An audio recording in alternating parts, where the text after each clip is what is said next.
നമ്മൾ തിരികെ കേന്ദ്ര മന്ത്രിസഭയിൽ ഇത്തവണ നിയുക്ത മന്ത്രിമാരായ ആരെയൊക്കെയാണ് ഇതിനകം തന്നെ തെരഞ്ഞെടുത്ത് കഴിഞ്ഞിരിക്കുന്നത് എന്ന് അറിയണം. മൂന്നാം നരേന്ദ്രമോദി മന്ത്രിസഭയിൽ ആരൊക്കെയാണ് ഉൾപ്പെടുക എന്നത് ഉറ്റുനോക്കുകയാണ് രാജ്യം. ചില പേരുകളൊക്കെ ഇതിനകം തന്നെ ഉറപ്പായി കഴിഞ്ഞിരിക്കുന്നു. സുരേഷ് ഗോപി ദില്ലിയിലേക്ക് തിരിച്ചിട്ടുണ്ട്. രാജ്നാഥ് സിംഗ്, അമിത് ഷാ, നിർമ്മല സീതാരാമൻ, നിതിൻ ഗഡ്കരി, എസ് ജയശങ്കർ തുടങ്ങിയ പ്രമുഖരെല്ലാവരും ഇത്തവണയും മന്ത്രിസഭയിൽ ഉണ്ടാകും. സുരേഷ് ഗോപിക്ക് പുറമെ രാജീവ് ചന്ദ്രശേഖർ മന്ത്രിയാകുമോ എന്നുള്ളതാണ് ഇനി ആകാംക്ഷയോടെ കേരളം കാത്തിരിക്കുന്നത്. ജോർജ് കുര്യനെ പരിഗണിക്കുന്നതായും വിവരമുണ്ട്. കർണാടകയിൽ നിന്ന് HD കുമാരസ്വാമി മന്ത്രിസഭയിലെത്തും. അണ്ണാമലയും പട്ടികയിലുണ്ട് എന്നാണ് അറിയുന്നത്. ചായ സൽക്കാരത്തിനായി നിയുക്ത മന്ത്രിമാർ നരേന്ദ്രമോദിയുടെ വസതിയിൽ എത്തിത്തുടങ്ങി.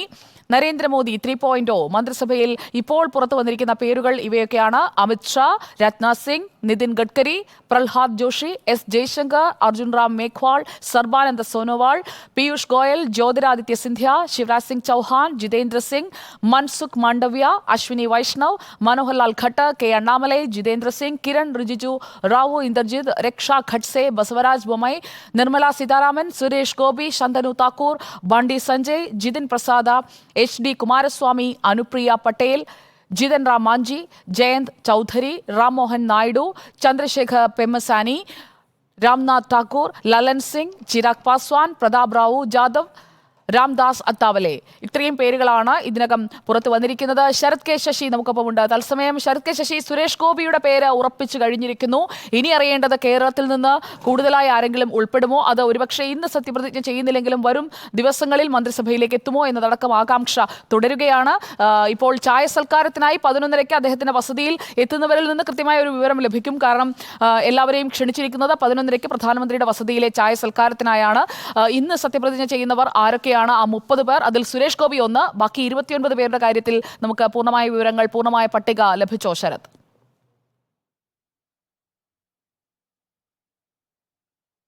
സുജ, പ്രധാനമന്ത്രിയുടെ ഈ വസതിയിൽ നടക്കുന്ന ഈ ഒരു ചായ സൽക്കാരം, അതൊരു ചായ സൽക്കാരം എന്നതിനും അപ്പുറത്തേക്ക് പുതിയ സർക്കാരിൻ്റെ ഒരു അനൗപചാരികമായ യോഗം എന്നുള്ള നിലയിൽ തന്നെ കാണാൻ വേണ്ടി പറ്റും. മന്ത്രിസഭയിലേക്ക് തിരഞ്ഞെടുക്കപ്പെട്ടിട്ടുള്ള അംഗങ്ങളെയാണ് ഈ ലോക് കല്യാൺ മാർഗിലേക്കുള്ള വസതിയിലേക്ക് പ്രധാനമന്ത്രി ഇപ്പോൾ ക്ഷണിച്ചിരിക്കുന്നത്. അവിടെ ചായ സൽക്കാരം അല്പസമയത്തിനകം ആരംഭിക്കും. പ്രധാനപ്പെട്ട എല്ലാ നേതാക്കളും അവിടേക്ക് എത്തിത്തുടങ്ങുകയും ചെയ്തിട്ടുണ്ട്. നേരത്തെ സുജയെ സൂചിപ്പിച്ചതുപോലെ നിലവിൽ സുരേഷ് ഗോപിക്ക് ഈ മന്ത്രിസഭയിൽ സത്യപ്രതിജ്ഞ ചെയ്ത് അധികാരമേൽക്കുന്നതിന് വേണ്ടിയുള്ള നിർദ്ദേശം ലഭിച്ചിട്ടുണ്ട്. അദ്ദേഹം ഏതായാലും തിരുവനന്തപുരത്ത് നിന്ന് പുറപ്പെടുന്നതേ ഉള്ളൂ. അതുകൊണ്ട് തന്നെ ഈ ചടങ്ങിൽ പങ്കെടുക്കില്ല. പക്ഷേ എങ്കിലും സുരേഷ് ഗോപിയുടെ കാര്യം കേരളത്തിൽ നിന്ന് ഉറപ്പായിട്ടുണ്ട്. അതുപോലെ തന്നെ നമ്മൾ ഏറെ ഉറ്റുനോക്കപ്പെടുന്നത് രാജീവ് ചന്ദ്രശേഖറിൻ്റെ കാര്യത്തിലും അനുകൂലമായൊരു തീരുമാനം ഉണ്ടാകുമോ എന്നുള്ളതാണ്. നിലവിൽ രാജീവ് ചന്ദ്രശേഖറിന് അത്തരത്തിലുള്ള ഒരു ക്ഷണം ലഭിച്ചതായി സ്ഥിരീകരണമില്ല. പക്ഷേ നിലവിലെ സാഹചര്യത്തിൽ അദ്ദേഹവും സജീവമായി പരിഗണിക്കപ്പെടുന്ന ആളുകളുടെ കൂട്ടത്തിൽ ഉണ്ട്.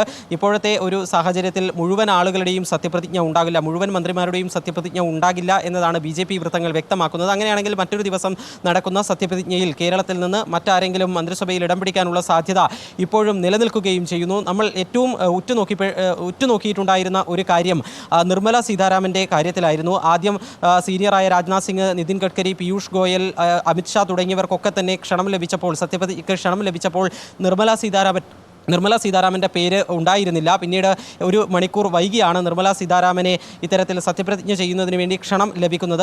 ആ ഘട്ടത്തിൽ പലതരത്തിലുള്ള അഭ്യൂഹങ്ങൾ, നിർമ്മല സീതാരാമൻ ഇനി പാർട്ടി അധ്യക്ഷ ചുമതലയിലേക്ക് പോകുമോ എന്നതടക്കമുള്ള അഭ്യൂഹങ്ങൾ ഉണ്ടായിരുന്നു. ഏറ്റവും ഒടുവിൽ ആ അഭ്യൂഹങ്ങൾക്കൊക്കെ വിരാമം ഇട്ടുകൊണ്ട് നിർമ്മല സീതാരാമൻ കേന്ദ്രമന്ത്രിസഭയിൽ ഉണ്ടാകുമെന്നുള്ള കാര്യം ഉറപ്പായിരിക്കുന്നു. അതുപോലെ തന്നെ എസ് ജയശങ്കർ, അദ്ദേഹവും ഇപ്പോൾ പ്രധാനമന്ത്രിയുടെ വസതിയിലെത്തിയിട്ടുണ്ട്. ഇങ്ങനെ നോക്കുമ്പോൾ നിലവിൽ രണ്ടാം മോദി മന്ത്രിസഭയിൽ BJP അവരുടെ ഏറ്റവും പ്രധാനപ്പെട്ട മുഖങ്ങളായി അവതരിപ്പിച്ച എല്ലാവരും ഈ സർക്കാരിലും തുടരുന്നു എന്നത് തന്നെയാണ് കാണാൻ വേണ്ടി പറ്റുന്ന സവിശേഷത. അത് അർജുൻ റാം മേഘ്വാൾ ആയിക്കോട്ടെ, ഗജേന്ദ്ര സിംഗ് ഷെഖാവത്ത് ആയിക്കോട്ടെ, അശ്വിനി വൈഷ്ണവ് ആയിക്കോട്ടെ, അവരൊക്കെ തന്നെയും ഈ ക്യാബിനറ്റിലും ഉൾപ്പെടുന്നു എന്നത് തന്നെ വലിയ മാറ്റങ്ങൾ BJP ഇത്തവണ ആലോചിച്ചിട്ടില്ല എന്ന് വ്യക്തമാക്കുന്നു.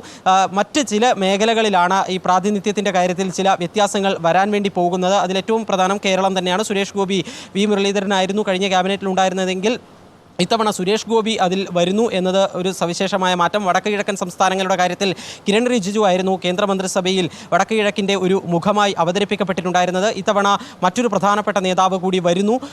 അസമിൽ നിന്ന്, ദിബ്രുഗഡിൽ നിന്നുള്ള MP ആയ സർബാനന്ദ സോനോവാൾ കേന്ദ്ര മന്ത്രിസഭയിലേക്ക് വരികയാണ്. അദ്ദേഹത്തിന് നിർണായകമായ പദവി ലഭിക്കുമെന്നുള്ള കാര്യം ഉറപ്പാണ്. ഏറ്റവും പ്രധാനപ്പെട്ട ഒരു കാര്യം, നേരത്തെ ആദ്യ മണിക്കൂറുകളിലൊക്കെ തന്നെ കെ അണ്ണാമലയ്ക്ക് ഈ മന്ത്രിസഭയിൽ സത്യപ്രതിജ്ഞ ചെയ്യുന്നതിന് വേണ്ടി ക്ഷണം ലഭിച്ചു എന്നതായിരുന്നു വിവരം ഉണ്ടായിരുന്നത്. പക്ഷേ ഏറ്റവും ഒടുവിൽ ലഭിക്കുന്ന സൂചനകൾ അദ്ദേഹം ഇതുവരെ പ്രധാനമന്ത്രിയുടെ വസതിയിലേക്ക് എത്തിയിട്ടില്ല. അപ്പോൾ ആ ഒരു സാഹചര്യത്തിൽ BJP സംസ്ഥാന അധ്യക്ഷന്മാരെ വിവിധ ചടങ്ങുകൾക്ക് ക്ഷണിക്കുന്നതിൻ്റെ ഭാഗമായി കെ അണ്ണാമലയെ ക്ഷണിച്ചതാണോ എന്ന ഒരു സംശയം നിലനിൽക്കുന്നുണ്ട്. ആ കാര്യത്തിൽ ഒരു വ്യക്തത വരേണ്ടിയിരിക്കുന്നു. നിലവിലെ സാഹചര്യത്തിൽ കെ അണ്ണാമലൈ BJP കേന്ദ്ര നേതൃത്വത്തിന് പ്രിയപ്പെട്ട ആളാണ് എങ്കിൽ പോലും അവിടെ ഒരു സീറ്റ് വിജയിക്കാൻ വേണ്ടി പറ്റാത്ത സാഹചര്യം. അതേസമയം സമീപ സംസ്ഥാനങ്ങളായ ആന്ധ്രാപ്രദേശ്, തെലങ്കാന, കേരളം എന്നിവിടങ്ങളിൽ മികച്ച പ്രകടനം ഉണ്ടാവുകയും ചെയ്യുന്ന പശ്ചാത്തലത്തിൽ ആ സംസ്ഥാനങ്ങളിൽ നിന്ന് മന്ത്രിസഭയിലേക്ക് പ്രാതിനിധ്യം ഉറപ്പാക്കേണ്ടതുകൊണ്ട് ഒരു പക്ഷേ കെ അണ്ണാമലയ്ക്ക് മന്ത്രിസഭയിൽ ഇടം പിടിക്കാനുള്ള സാധ്യത കുറവായി കാണുന്നുണ്ട്. ഇപ്പോൾ ഏറ്റവും ഒടുവിൽ അറിയാൻ കഴിയുന്നത് മനോഹർലാൽ ഖട്ടർ, ഹരിയാന മുൻ മുഖ്യമന്ത്രി, അദ്ദേഹം ഏതായാലും ക്യാബിനറ്റിൽ ഉണ്ടാകും. ഒരു പ്രധാനപ്പെട്ട പദവി തന്നെ അദ്ദേഹത്തിന് ലഭിക്കുകയും ചെയ്യും. ശിവരാജ് സിംഗ് ചൗഹാന്റെ കാര്യത്തിലും കാര്യങ്ങൾ അങ്ങനെ തന്നെയാണ് പോകുന്നത്. ശിവരാജ് സിംഗ് ചൗഹാന് നിർണായകമായ വകുപ്പ് കിട്ടും. അതുപോലെ മധ്യപ്രദേശിൽ നിന്ന് ജ്യോതിരാദിത്യ സിന്ധ്യ ഒരിക്കൽ കൂടി ക്യാബിനറ്റിലേക്ക് വരികയും ചെയ്യുന്നുണ്ട്. ഇതിൽ ഏറ്റവും ശ്രദ്ധേയമായി അല്ലെങ്കിൽ ഒരു മാറ്റം നമ്മൾ പ്രതീക്ഷിച്ചിട്ടുണ്ടായിരുന്നത് JP നദ്ദയുടെ കാര്യത്തിലാണ്. JP നദ്ദ BJP ദേശീയ അധ്യക്ഷ സ്ഥാനത്ത് നിന്ന് മാറി രാജ്യസഭയിലൂടെ കേന്ദ്ര മന്ത്രിസഭയിലേക്ക് ഇടം പിടിക്കുമോ എന്ന കാര്യം ഉറ്റുനോക്കപ്പെട്ടിരുന്നു. ഏതായാലും നിലവിൽ സംഘടനാ രംഗത്ത് BJP വലിയ അഴിച്ചുപണിയൊന്നും ഉദ്ദേശിക്കുന്നില്ല എന്നതിൻ്റെ കൃത്യമായ സൂചന കൂടിയാണ് ഇപ്പോഴത്തെ ഈ ഒരു മന്ത്രിസഭയിലെ അംഗങ്ങളുടെ പട്ടിക. BJPയുടെ പ്രധാനപ്പെട്ട നേതാക്കളെ അമിത്ഷാ ആയിക്കോട്ടെ, നിർമ്മല സീതാരാമൻ ആയിക്കോട്ടെ, ഒരുപക്ഷേ JP നദ്ദ മാറുകയാണെങ്കിൽ ഇവർ രണ്ടുപേരും പാർട്ടി സംഘടനാ രംഗത്ത് നിർണായകമായ ചുമതലയിലേക്ക് വരും എന്നതാണ് കരുതിയത്. പക്ഷേ ഇപ്പോൾ ഏതായാലും അമിത്ഷായും നിർമ്മല സീതാരാമനും കേന്ദ്ര മന്ത്രിസഭയിൽ ഉണ്ടാകുമെന്ന് ഉറപ്പായ സാഹചര്യത്തിൽ പെട്ടെന്ന് JP നദ്ദ ഈ ചുമതലയിൽ നിന്ന് മാറാനുള്ള സാധ്യത തന്നെ കുറവാണ്. ഈ ഒരു മന്ത്രിസഭയുടെ ഒരു തുടക്കകാലത്ത് BJP ദേശീയ അധ്യക്ഷനായി JP നദ്ദ തന്നെ തുടരാനുള്ള സാധ്യതയാണ് ഈ ഘട്ടത്തിൽ നമ്മൾ കാണുന്നത്. ഏതായാലും ഇപ്പോൾ 11:15 ഈ ചായസൽക്കാര ചടങ്ങ് പ്രധാനമന്ത്രിയുടെ വസതിയിൽ ആരംഭിച്ചത്. അല്പസമയത്തിനകം ആ വസതിയിൽ ഈ കൂടിയാലോചനകളും അതുപോലെ തന്നെ ചായസൽക്കാര പരിപാടികളും ഒക്കെ അവസാനിക്കുകയും ചെയ്യും. അതിനുശേഷം ഒരു ടീം മോദി എന്താണ് എന്നതിൻ്റെ കൃത്യമായ ഒരു ചിത്രം ലഭിക്കും. ഒരു ഗ്രൂപ്പ് ഫോട്ടോ പുറത്തു വരാനുള്ള സാധ്യത നമ്മൾ കാണുന്നുണ്ട്.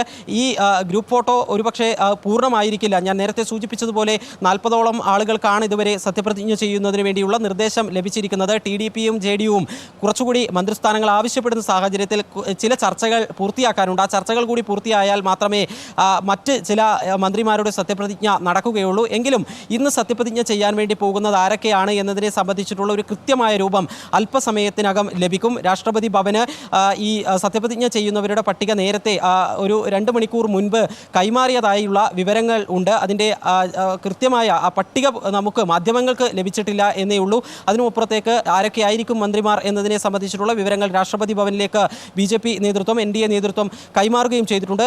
ഈ ഒരു NDA മന്ത്രിസഭ എന്ന് പറയുന്നത് 2014 നിന്നും 2019 നിന്നും വ്യത്യസ്തമായിക്കൊണ്ട് കൂടുതൽ ഘടക കക്ഷികളെ ഉൾക്കൊള്ളിക്കുന്നു എന്നത് തന്നെയാണ് സവിശേഷമായി നമുക്ക് കാണാനാകുന്നത്. 2019 3 ക്യാബിനറ്റ് പദവികൾ മാത്രമായിരുന്നു ഘടക കക്ഷികൾക്ക് BJP നൽകിയിരുന്നത്. പക്ഷേ ഇത്തവണ അതിൽ കൂടുതൽ ചുരുങ്ങിയതൊരു 7 ക്യാബിനറ്റ് പദവികളെങ്കിലും ഘടക കക്ഷികൾക്ക് നൽകേണ്ടുന്നതായ സാഹചര്യം. അതുപോലെ തന്നെ സഹമന്ത്രി സ്ഥാനങ്ങളിലും സ്വതന്ത്ര ചുമതലയുള്ള സഹമന്ത്രി സ്ഥാനങ്ങളിലും BJP വിട്ടുവീഴ്ച ചെയ്യേണ്ടുന്നതായ ഒരു സ്ഥിതിവിശേഷം ഉണ്ട്. ഇനി ഘടക കക്ഷികളിലെ പ്രധാനപ്പെട്ട മുഖങ്ങളായി വരാൻ വേണ്ടി പോകുന്നവർ അതിൽ ഏറ്റവും പ്രമുഖനായിരിക്കുന്നത് HD കുമാരസ്വാമിയാണ്. HD കുമാരസ്വാമി മുൻ കർണാടക മുഖ്യമന്ത്രി.